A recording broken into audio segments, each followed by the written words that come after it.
Hi guys, welcome back to my channel. I'm out in the country today and I just took a few short clips of some cows. They're sort of just, you probably can't see them, but they're just sort of behind me across the road a little bit.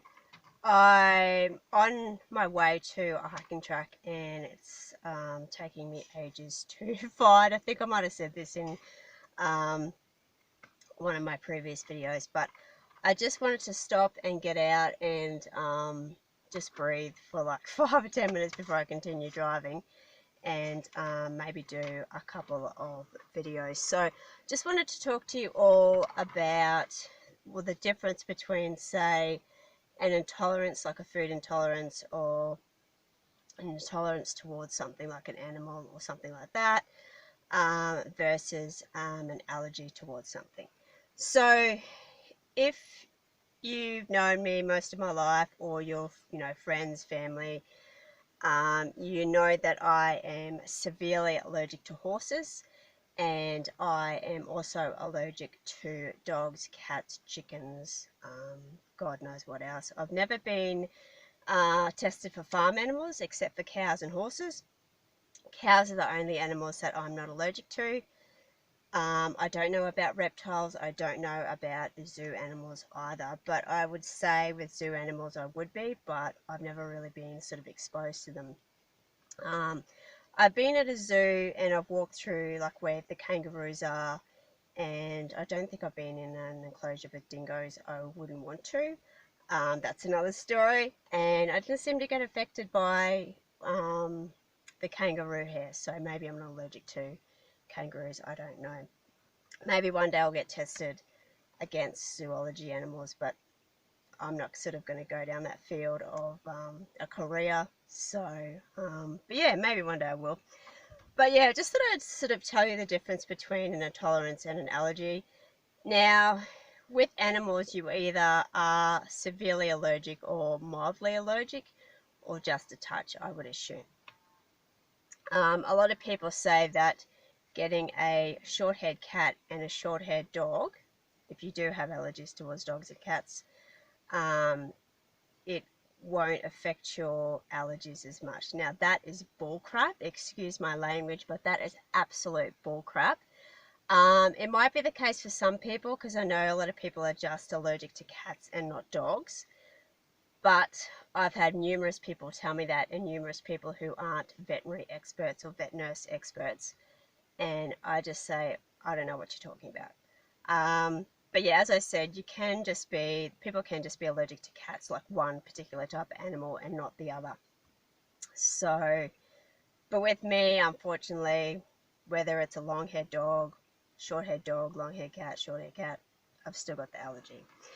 Now, this piece of paper, which I'm going to go into, it's from the mayoclinic.org, and they talk about food allergy and food intolerance. With animal allergies, you can't really have, well,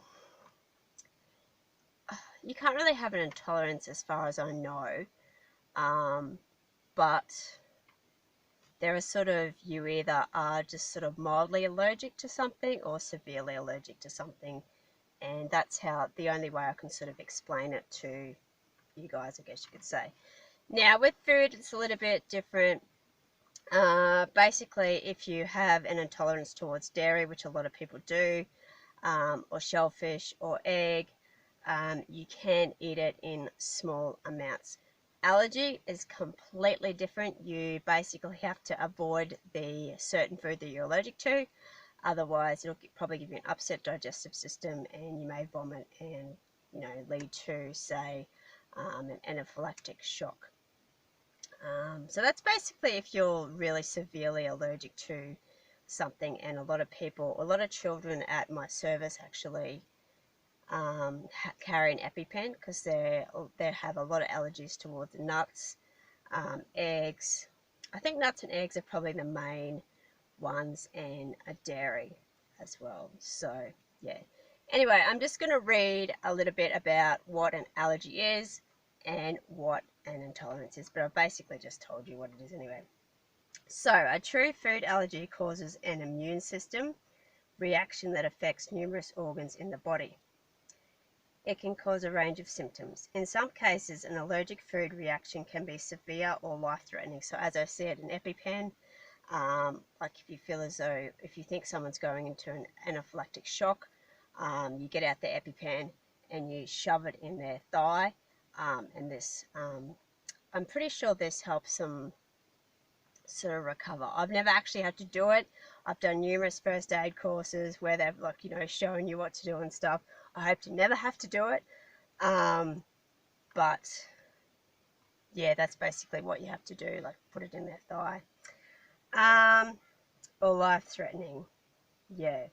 So with the food intolerance, you may be able to eat small amounts of the offending food without trouble, as I said. You may also be able to prevent a reaction. Yeah, so it just goes on there as well. But oh, actually, another one is celiac. A lot of people are allergic to gluten, so that's why there are a lot of different gluten-free type foods out there that you can buy. And yeah, it's mainly peanuts, egg,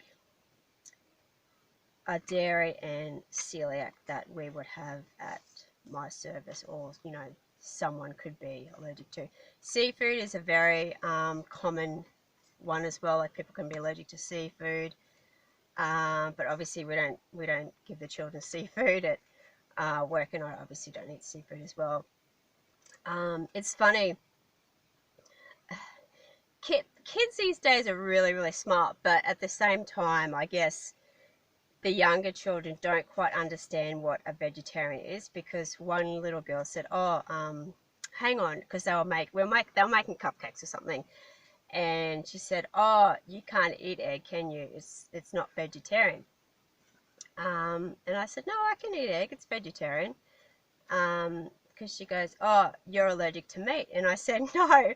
I said, vegetarian doesn't mean you're allergic to meat. It's just like a lifestyle choice that you prefer not to eat meat. You just prefer to eat like vegetarian foods, I guess you could say. So it was I was trying to sort of explain it in simple terms, I guess you could say. But I said, no, I'm not allergic.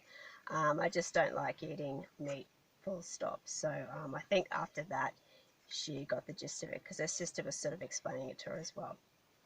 But yeah, it's interesting when you say you're vegetarian, and a lot of people who are obviously meat eaters, they don't understand fully why you are vegetarian, or they think you're allergic to meat, so that's why you have to be vegetarian or vegan or something like that. But yeah, I think most people know that being vegetarian doesn't mean that you're allergic to meat. You just choose not to eat it. But yeah, it's funny when ideas come to me for videos, because I was chatting to a subscriber early on today, and we weren't even talking about food, we weren't even talking about allergies, and I just went, oh, the idea came to my mind. And I know I've sort of mentioned allergies and intolerances sort of briefly in my videos, but I haven't sort of gone into detail about what the difference is. So basically what it is say you're allergic to egg, the best thing for you to do is just avoid egg altogether, and whatever products contain egg in it. So, you know, to avoid a reaction. If you're intolerant to egg or dairy or shellfish or something like that, as I said, you can eat a little bit of it, but if you eat too much, you may get like an upset digestive system or tummy, or start vomiting or something like that, or get like a reaction, like a rash in your body or something like that. Alright, I'm going to go try find this hiking track if I can, then go home, and I'll speak to you guys in my next video. Thanks for watching, guys. Bye!